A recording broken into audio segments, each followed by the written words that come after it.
I welcome our performing artists to join us on the panel. Over to Danish Saab. Ji Over to Danish. तो के शिल्पा मित्तल जी ने आपको बताया कि किस तरह की चीजें खाने से फायदा हो सकता है। तो आप जानते हैं कि एक तो खाना हम अपनी बॉडी के लिए खाते हैं, जिस्म के लिए खाते हैं, और एक खाना जो है रूह का खाना है। शेक्सपियर ने जो कहा है म्यूजिक के बारे में, तो म्यूजिक है और आर्ट है और जो लिटरेचर है, ये भी एक तरह का न्यूट्रिशन है जो हम अपनी बॉडी को नहीं देते हैं, हम अपनी रूह को देते हैं, अपनी आत्मा को देते हैं, अपने अंतर मन को देते हैं। तो मुझे ये जिम्मेदारी दी गई है कि मैं उस तरह के न्यूट्रिशन की बात करूं, और कुछ म्यूजिक की बात करूं, कुछ लिटरेचर की बात करूं, और कुछ डांसेस की और दूसरी आर्ट फॉर्म्स हैं। तो आज के इस सेक्शन में हमारे साथ होंगी ऋचा प्रकाश, जो कि मेरी स्टूडेंट है, and I am so proud of her, क्योंकि बहुत ही टैलेंटेड सिंगर हैं। और हमारी बहुत अच्छी दोस्त है नीलाक्षी, वो भी हमारे साथ होंगी, और आपको काफी अच्छा लगेगा इन लोगों से मिलके और इनके आर्ट को समझ के, और जिस तरह से ये अपनी आर्ट का इस्तेमाल मेंटल हेल्थ इश्यूज के लिए कर रहे हैं, जो वो बहुत अच्छा लगता है हम सबको। तो चलिए बात शुरू करते हैं लिटरेरी मास्टरपीसेस की। और देखिए कि जो वर्ल्ड लिटरेचर है, जो पूरी दुनिया का लिटरेचर है, वो एक कंबाइंड एक्सपीरियंस हमको देता है मैनकाइंड का। तो अगर सिर्फ हम अपने लिटरेचर तक सीमित रहते हैं, जैसे कि मान लीजिए हिंदी लिटरेचर या पंजाबी लिटरेचर या उर्दू लिटरेचर, तो हमारा जो होराइजन है वो छोटा होता जाता है। तो मैं एक बहुत मशहूर नॉवेल है केन कैसी की, जिसका नाम था one flu over cuckoos nest. ये नॉवेल जो है, ये एक लाइफ चेंजिंग नॉवेल है।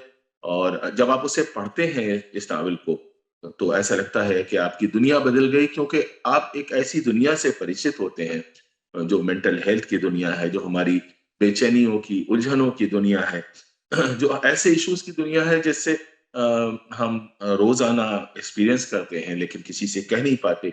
और आप सबको याद होगा, अगर आप इस नॉवेल को नहीं पढ़ सकते, तो इस पे फिल्म बनी थी और उसको ऑस्कर मिला था।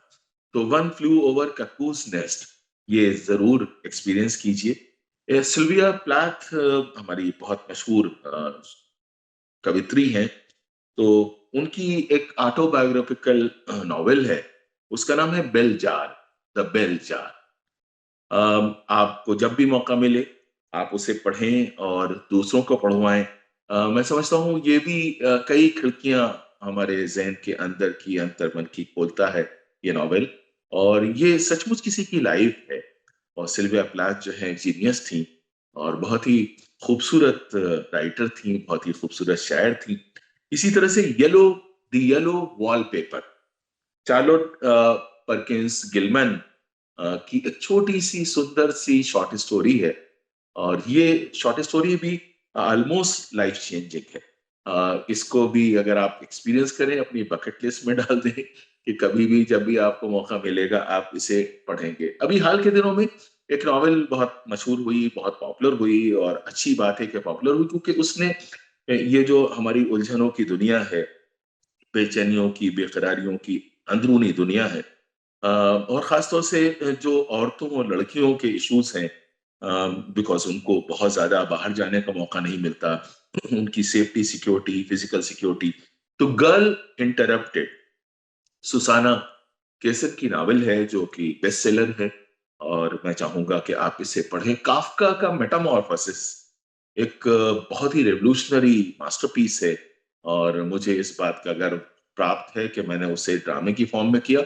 उसमें यह है कि एक इंसान है जो कि बहुत रूटीन सा जॉब करता है, जैसा कि हम सब जॉब करते हैं। और एक दिन उसे मालूम होता है, एहसास होता है कि वो कीड़ा बन गया, वो अब इंसान नहीं बचा।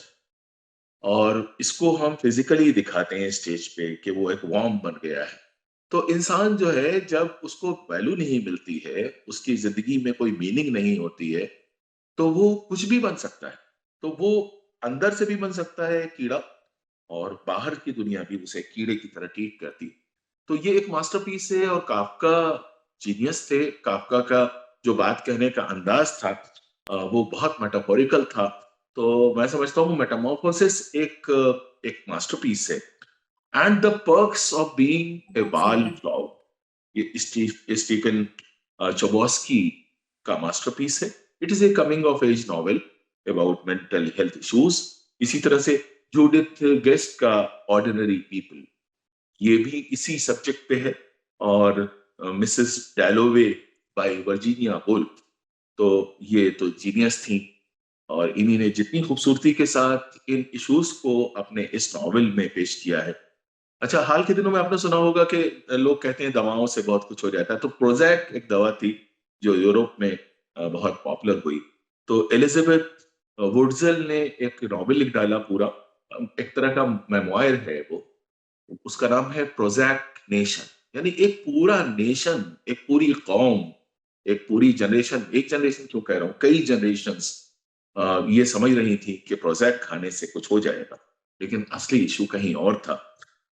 तो ये मास्टरपीसेस हैं जो कि वर्ल्ड लिटरेचर के हैं, और मैं समझता हूं कि इनको पढ़ने से, इनको समझने से, इन पे गौर करने से, इन पे बात करने से हम बहुत कुछ समझ सकते हैं, अपने को बदल सकते हैं, दूसरों को बदल सकते हैं।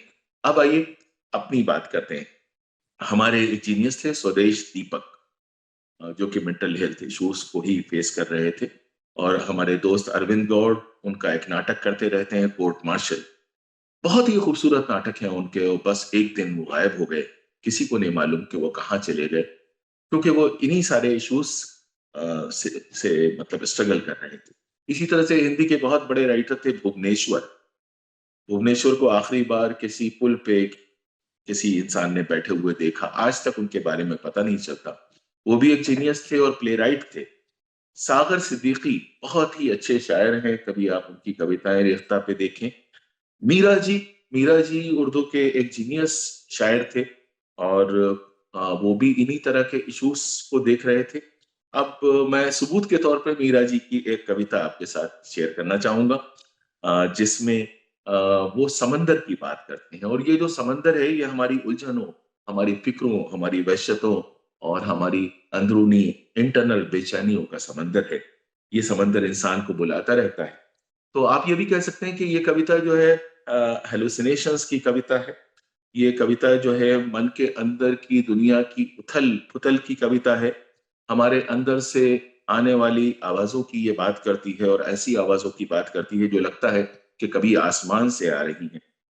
उर्दू में ऐसी आवाज को निदा कहते हैं, आकाशवाणी यानी निदा। और कुछ सदाएं, कुछ आवाजें विस्पर्स की सूरत में हम तक पहुंचती हैं। तो अब ये कविता मैं पेश करना चाहूंगा आपके सामने। वो कहते हैं, ये सरगोशियां कह रही हैं, अब आओ कि बरसों से तुमको बुलाते बुलाते मेरे दिल पे गहरी थकन छा रही। ये कौन बोल रहा है? ये बेचैनियों का समंदर इंसान से बात कर रहा है। ये सरगोशियां कह रही हैं, अब आओ के बरसों से तुमको बुलाते बुलाते मेरे दिल पे गहरी थकन छा रही है। कभी एक पल को, कभी एक अरसा सदाएं सुनी है, मगर ये अनोखी निदा आ रही है। बुलाते बुलाते तो कोई ना अब तक थका है, ना आइंदा शायद थकेगा। मेरे प्यारे बच्चे, मुझे तुमसे कितनी मोहब्बत है। देखो, देखो अगर यूं किया, बुरा मुझसे बढ़कर न कोई भी होगा। इसके बाद जो पोएट है वो कहते हैं, खुदाया खुदाया, कभी एक सिसकी, कभी एक तबस्सुम, कभी सिर्फ त्योरी, मगर ये सदाएं तो आती रही हैं। इन्हीं से हयाते दो रोजा अबद से मिली है। मगर ये अनोखी निदा जिस पे गहरी थकन छा रही है, ये हर एक सदा को मिटाने की धमकी दिए जा रही है। अब आंखों में जुम्बिश, न चेहरे पे कोई तबस्सुम, त्योरी, फकत कान सुनते चले जा रहे हैं। ये एक गुलिस्तां है, ये जिंदगी या हमारे अंदर की दुनिया कभी अच्छी भी हो जाती है। ये एक गुलिस्तां है, हवा लहलहाती है, कलियां चटकती हैं, गुंचे महकते हैं और फूल खिलते हैं, खिल खिल के मुरझा के गिरते हैं, एक फर्शे मखमल बनाते हैं जिस पर मेरी आरजू मेरी आरजुओं की परियां अजब आन से यूं रवां हैं कि जैसे गुलिस्तां ही एक आईना है। इसी आईने से हर एक शक्ल निखरी, संवर कर मिटी और मिठी गई। फिर न उभरी। उसके बाद वो कहते हैं कि ये पर्वत है साकिन खामोश, मगर कोई चश्मा उबलते हुए इससे मुझसे पूछता है कि इसकी चट्टानों के उस पार क्या है, मगर मुझको पर्वत का दामन ही काफी है। दामन में वादी है, वादी में नदी है, नदी में बहती हुई नाव ही आईना है। इसी आईने में एक शक्ल उभरी। और उसके बाद वो आखिर में कहते हैं कि बुलाते बुलाते तो कोई ना अब तक थका है, शायद थकेगा तो फिर ये निदा आईना है, फकत मैं थका हूं। न सहरा न पर्वत न कोई गुलिस्तां, फकत अब समंदर बुलाता है मुझको कि हर शय समंदर से आई है, समंदर में जाकर मिलेगी। तो ये एक कविता है, आप इसे ध्यान से सुने तो इसमें आपको बहुत से मेटाफर्स मिलेंगे, बहुत सी ताली बजा मीनिंग्स दो। मिलेंगी। जी। बहुत ही खूबसूरत, इतना खूबसूरत। आप तो हमेशा ही इतना प्यारा बोलते हैं और इतना सुंदर बोलते हैं कि हमारे पास शब्द नहीं है आपकी तारीफ करने के। दानिश साहब, थैंक यू सो मच, आपने इतना सुंदर किया। और आप नीलाक्षी और उनको आप थोड़ा इंट्रोड्यूस कर दीजिए। एंड जी। Next guest has also arrived, so we will जी। जी। Want to thank you so much Danish ji. साहब। जी, मुझे इस बात का फख्र है, इस बात का गर्व प्राप्त है कि नीलाक्षी जैसी सेंसिटिव आर्टिस्ट जो हैं, वो हमारी दोस्त हैं और हमारे साथ कोलैबोरेट करती रहती हैं। नीलाक्षी बहुत सारे काम करती हैं, वो बहुत अच्छी सिंगर हैं, बहुत अच्छी डांसर हैं और सबसे बढ़कर एक बहुत अच्छी इंसान है। और अभी मेरी तरह उन्होंने भी जिंदगी में बहुत कुछ खोया, और जब हम बहुत कुछ खो देते हैं तो हम हमें लगता है कि हम अंदर से खाली हो चुके हैं, तो एक मीनिंगलेसनेस आ जाती है। लेकिन नीलाक्षी उस मीनिंगलेसनेस को अपनी आर्ट के जरिए से मीनिंग दे रही हैं, और हम जैसे बहुत से लोगों को उम्मीद की एक किरण भी देती हैं, सहारा भी देती हैं, और मेहनत किए जा रही हैं। तो आइए देखते हैं कि उनकी आर्ट आपसे क्या कहती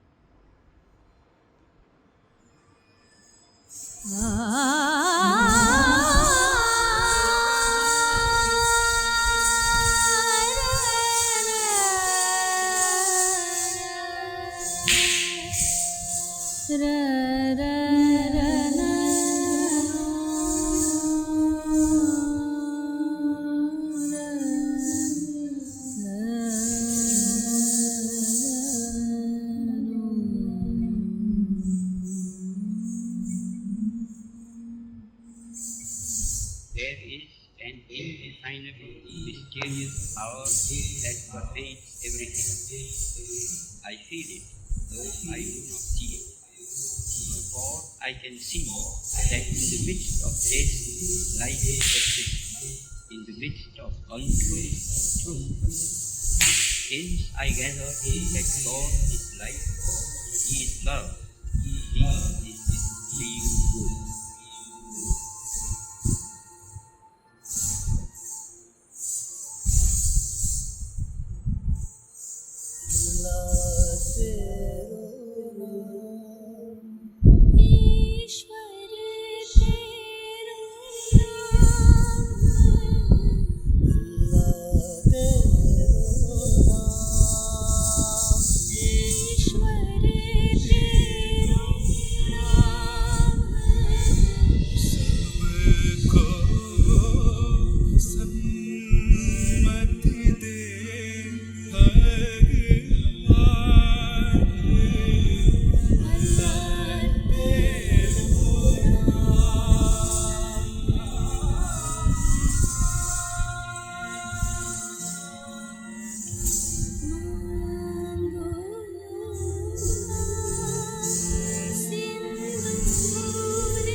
time, there is a living power that is changeless, that holds all together, that creates, solves, and recreates. सारे जग के रखवाले निर्बल को बल देने वाले सारे जग के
तो देखिए, हमारे जैसे लोग जो हैं, उन्हें तो अब डायनासोर कहा जाएगा, क्योंकि हम लोग काफ़ी पुराने हो चुके हैं और कई बार हमें लगता है कि क्या हम आज भी रेलेवेंट हैं।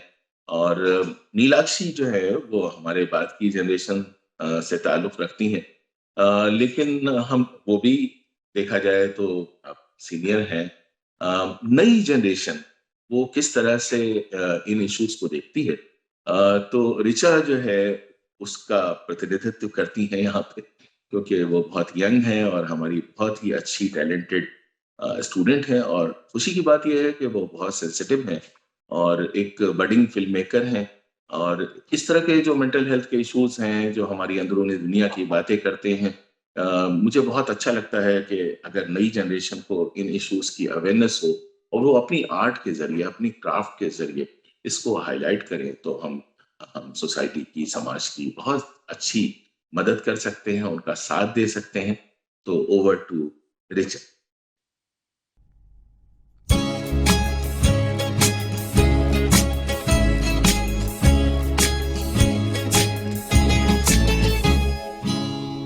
किसी की मुस्कुराहटों पे हो निसार, किसी का दर्द मिल सके तुझे उधार, किसी के वास्ते हो तेरे दिल में प्यार, जीना इसी का नाम है।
अगली प्रस्तुति जो मैं करना चाहूँगी वो है आ चल के तुझे मैं लेके चलूँ। आई होप आप सभी इंजॉय करें।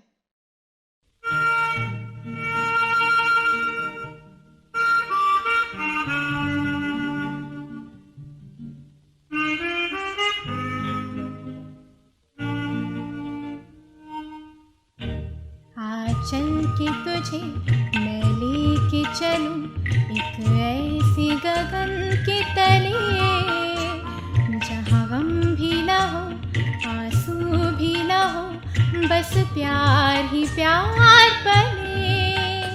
आ चल के तुझे मैं लेके चलूं एक ऐसी गगन के तले जहाँ गम भी ना हो भी ना हो बस प्यार ही प्यार पले एक ऐसी गगन के तले।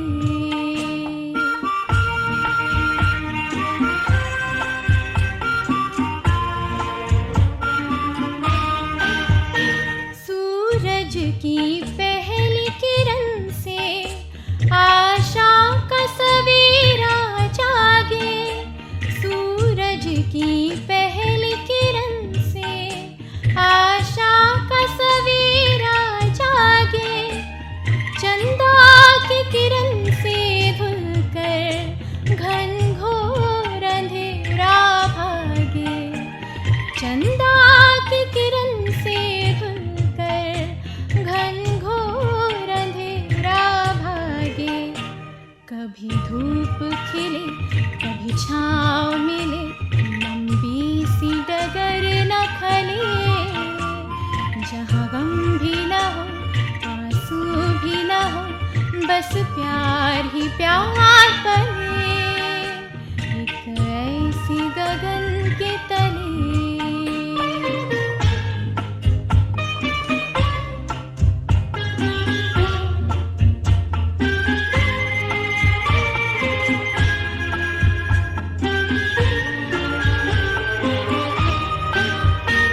जहाँ दूर नजर दौड़ाए आजाद गगन लहराए।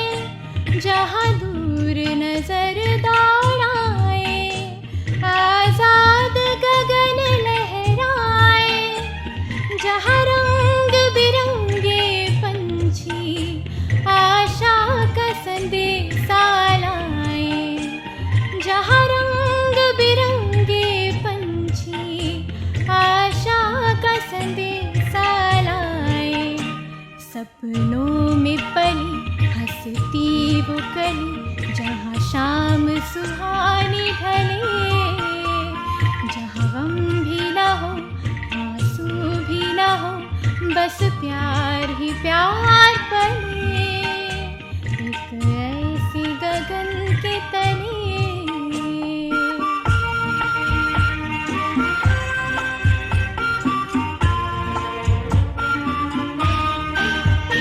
सपनों के ऐसे जहां में जहां प्यार ही प्यार खिला हो हम जाके वहां खो जाएं। शिकवा न कोई गिला हो कहीं बैर न हो कोई गैर न हो सब मिलके यूं चलते चले।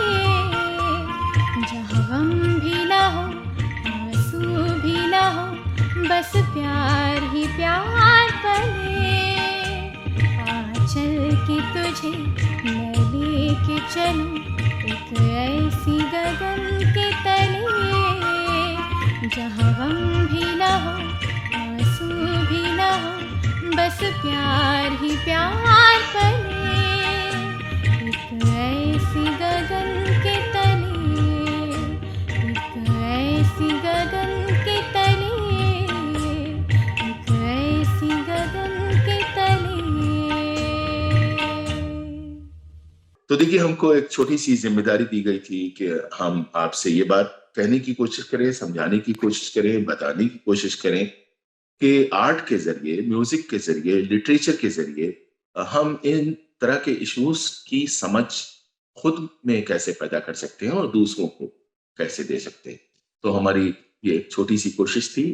मुझे लगता है कि आज जो हम लोगों ने यहाँ पे बातें की हैं और खासतौर से जिन किताबों के यहाँ पे हवाले दिए गए हैं, अगर आप उन्हें पढ़ें और दूसरों से पढ़ने के लिए कहें, तो एक बहुत अच्छी समझ इन बातों की हमारे अंदर पैदा हो सकती है। जी, तो इसके साथ ही मैं आप सबका शुक्रिया अदा करना चाहूँगा कि आपने हम लोगों को इस महफ़िल में शिरकत का मौका दी। जी, बहुत शुक्रिया।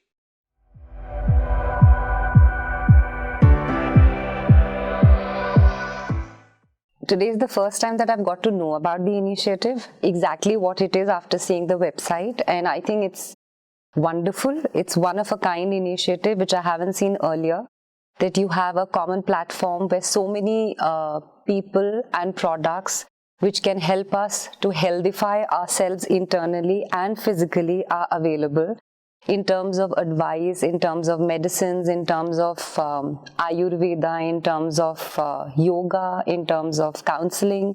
So I think it's a wonderful, wonderful initiative. And because mental health is the most pressing issue, I feel, of today's society, which is unseen. Because any kind of physical ailment you can see and you can empathize with the person, but the mental ailment is something which one doesn't see, one doesn't realize, and you expect the person to be absolutely normal, behave normally, whereas the person is not. So many times the person who's suffering himself or herself doesn't even know that they are suffering and they are going through a kind of depression or anxiety or some kind of balance issues in life. So I think this is a wonderful platform where they can just go on it and maybe take some advice and talk to people, talk to counselors, and maybe do some yoga or something for internal healing. So I really love the initiative. I think it's very, very interesting.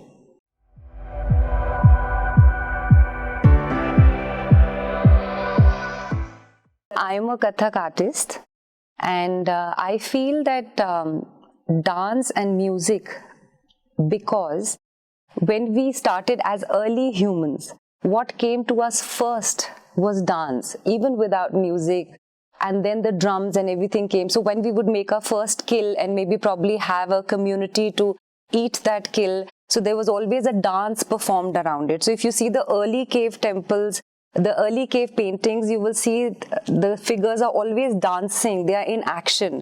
So dance is something which is very inherent to us, and it is something which gives expression to our joy.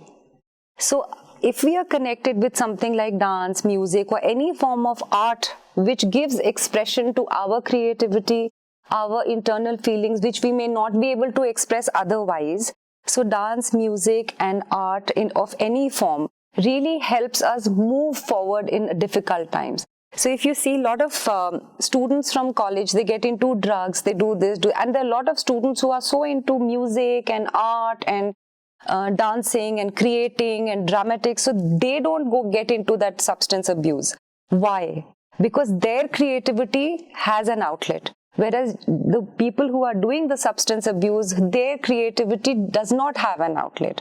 So this really binds everything together. It's a kind of a holistic healing. I really feel dance and music is a holistic healing that you have internally, which is like in tune with your body, and which will help you get over any kind of circumstances that you're facing.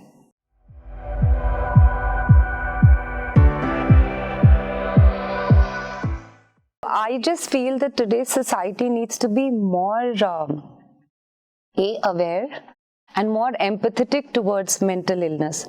A lot of times, maybe housewives who are doing a daily routine and going through that, they could be suffering from mental depression, whereas the husbands and the children do not understand and they are just continuously demanding out of her. So she keeps giving out of her cup and she becomes totally empty inside. That's where the mental illness starts setting in. So many times we as parents, I'm just talking generally, may not be very sensitive towards our child's expression or child's creativity or child's needs. तो बच्चा वो जब अपने अंदर उस चीज को दबाता रहता है, तो at one point of time it comes out like a volcano. So we have to be more empathetic towards that, even in a family setup, or let's say in a school or in a college. all of us need to be very very sensitive towards each other's thinking process. See, we start making fun कि अरे वो तो ऐसे बोलता है, वो तो ऐसे we must always understand कि where is the person coming from, what is the person thinking when he's saying this, why is the person so negative. Instead of continuously riling and saying कि अरे this person is negative, we could always go forward and ask and try and talk to the person, and people do not open up that easily also. So you always need to make a very friendly atmosphere to talk to the person. So it's like a whole society has to be very sensitized and very aware of this problem to help each other.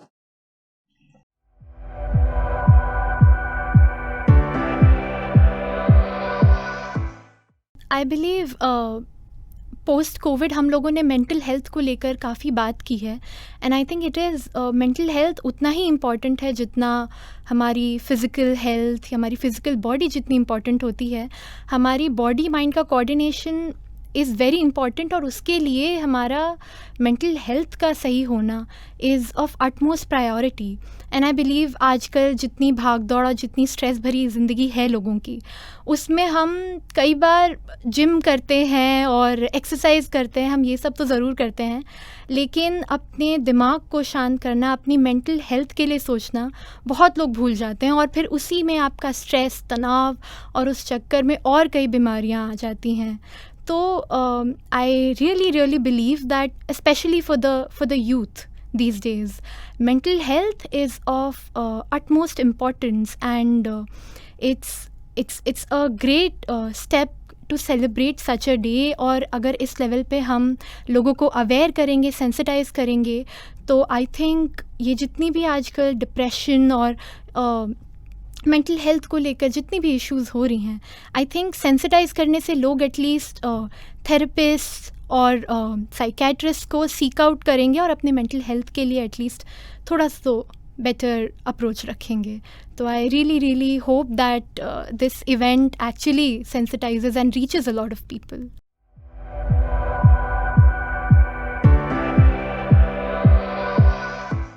इसका जवाब मैं अपने personal experience से देना चाहूँगी. Again going back to Covid के time पे हम सब अपने घर में जब लॉकडाउन में थे, पूरे टाइम बंद रहते थे, and it actually got to all of us. कोई किसी की अपनी फैमिली में ही रोज़ वही सेम शक्ल नहीं देखना चाह रहा था, क्लासेस भी बंद हो गए थे. उस दौरान I think music was something that help me back every day. Even exercise के लिए I would do dance, I would do yoga, and then coming back to music. हर रोज़ सुबह जब मैं वो अपने 2 घंटे रियाज़ के देती थी, उसके बाद मुझे एक्चुअली लगता था कि yes, I am actually bettering as a person. कल के जितने भी टेंशन थे वो इफ़ नॉट 100% देन एटलीस्ट 40% तो कम हुए हैं, and then at least in a 40% of my newer form I am functioning now. तो I really believe that art forms, painting हो गया, कैलीग्राफी, सिंगिंग, डांसिंग, स्कल्पटिंग, ये सारी चीज़ें जो है I think they are a good way of not just distracting your mind in times of tension, but also these are things that help you focus better as well. आपके सुर सही से लगते हैं नहीं लगते हैं, जब आपका ध्यान ही उस बात पे चला जाएगा तो आप रोज़ के वो जो तनाव भरी बातें होती हैं आप अपने आप उससे दूर चले जाते हैं. And it does not actually distract you, but actually focus करने में काफ़ी बेटर हेल्प हो जाती है आपको. तो आई रियली बिलीव कि दीज थिंग्स, इनको हैबिट में डालना it will not take away anything from your schedule और time, it will actually add. आप एक नई चीज़ सीखेंगे और आप काफ़ी फोकस और काफ़ी अच्छे से कॉन्सेंट्रेट कर पाएंगे. तो I really believe that they heal a part of you, they help you become a better person, they help you focus better in life. I mean singing में आपके जो इतने भिन्न भिन्न प्रकार के राग होते हैं वो तो आपके सारे एक्सप्रेशंस के लिए ही बने हुए हैं. सिमिलरली डांस में भी आपके लिए जितने भी टाइप्स के डांस होते हैं. So I really believe that they are a wonderful way of expression. बिना कुछ डिस्ट्रक्टिव किए अगर आप अपने आप को एक्सप्रेस कर पा रहे हैं तो I think it's only through art. It's only through art works, it's only through paintings, हम सिर्फ पेंटिंग देख के समझ जाते हैं कि आर्टिस्ट शायद ये कहना चाह रहा था. तो I think art has been a wonderful way of conveying what one wants to say, and it's also a very good way of expressing myself. So I really believe that it actually helps you do better things. That was mesmerizing. Thank you so much, Tanuji, and our lovely artists Richa and Nilakshi. Support to empower. World Mental Health Day Mega Workshop.